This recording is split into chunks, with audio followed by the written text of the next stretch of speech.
April 6, 1945. Dawn breaks quiet over the waters off Okinawa. But for Ensign Doug Aitken, that silence wasn't peace. It was the calm before the storm. Doug Aitken said, "We knew we were going to be in for trouble. We just knew it." Across the nearby islands, Japan was preparing its final act of desperation. Every plane that could still fly, every pilot that could still take off was gathered for one purpose. They called it Kikusui, floating chrysanthemum, a poetic name for one of the most terrifying assaults in naval history. They came in waves, hundreds of them.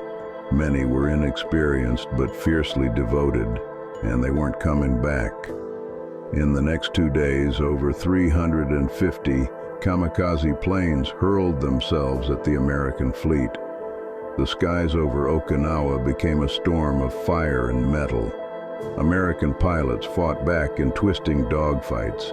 Navy gunners fired until their barrels glowed red.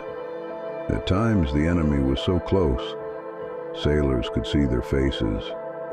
General Simon Bolivar Buckner wrote to his wife, "I've had thrills and duck blinds, but none compared to seeing an enemy plane shot down when it's coming straight at your ship." Some Japanese planes were torn apart in the air. Others got through. Doug Aitken recalled, "All of a sudden, general quarters, everyone to battle stations." The power went out. We opened the doors and saw nothing but smoke and chaos.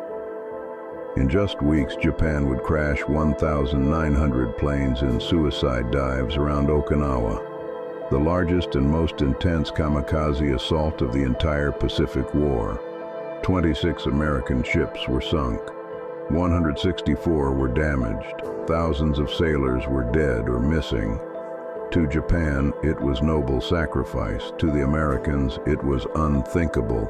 Warfare stripped of humanity. Doug Aitken said, "When you can't even identify people anymore, the right thing to do is bury them at sea." It was the greatest concentration of U.S. Navy losses since Pearl Harbor, and it was only a glimpse of the horrors still to come.